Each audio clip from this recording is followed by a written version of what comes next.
ಮಾಡ್ತಾ ಇದ್ರಂತೆ. ಅಲ್ಲಿ ಮೀನು ಹಿಡಿಯೋರು, ಮೀನು ಯಾರು ಹಿಡಿತಿದ್ದಾರೆ ಅವರು ಮೀನಿಗೆ ಗಾಳ ಹಾಕ್ತಾ ಇದ್ರಂತೆ, ಎತ್ತುತ್ತಾ ಇದ್ರಂತೆ, ಮೀನು ಸಿಗ್ತಾ ಇತ್ತಂತೆ. ಓಕೆ, ಆಗ ಇವ್ರು ಏನು ಕಲ್ತರು ಅಂತ ಅಂದರೆ, ಇದು ಡೆಫಿನೆಟ್ಲಿ ನಮ್ಮ ಲೈಫಲ್ಲಿ ಬೇಕೇ ಬೇಕು.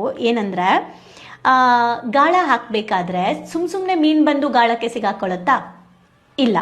ಆ ಗಾಳದಲ್ಲಿ ಚೂರೇ ಚೂರು ಒಂದು ಎರೆಹುಳನೋ ಏನೋ ಒಂದು ಇಡ್ತಾರೆ ಅಲ್ವಾ, ಅದನ್ನು ತಿನ್ನಕ್ಕೆ ಅಂತ ಮೀನು ಬಂದಾಗ ಮೇಲೆತ್ತು ಬಿಡ್ತಾರೆ ಅಲ್ವಾ. ಇದನ್ನು ಏನಕ್ಕೆ ಹೇಳ್ತಾ ಇದ್ದಾರೆ ಇವರು ಅಂದರೆ, ಮೀನಿಂದ ನಾವೇನು ಕಲಿಬೇಕು ಅಂದರೆ, ನಾವು ನಮ್ಮ ಮನಸ್ಸು ಹೀಗೇನೆ ಇರೋದು. ನಮಗೇನಾದರೂ ಒಂದು ಚೂರು ಆಸೆ ತೋರಿಸ್ಬಿಟ್ರೆ ನಾವು ಆ ಆಸೆಯನ್ನು ಏನೋ ಚೂರು ಆಸೆಗೋಸ್ಕರ ಹೋಗ್ಬಿಡ್ತೀವಿ. ಆದರೆ ಅದು ನಮಗೆ ಬೇಕೋ ಬೇಡವೋ, ಈಗ ಅವಶ್ಯಕತೆ ಇದೆಯೋ ಇಲ್ವೋ, ಇದ್ಯಾವುದೂ ನೋಡಲ್ಲ. ಚೂರು ಆಸೆಗೋಸ್ಕರ ಆಮಿಷಗಳಿಗೆ ಒಳಗಾಗ್ಬಿಡ್ತೀವಿ. ಹಂಗಾಗ್ಬಿಟ್ಟು ನಮ್ಮ ಜೀವನನ ನಾವೇ ಹಾಳು ಮಾಡ್ಕೊಳ್ತಾ ಇದ್ದೀವಿ.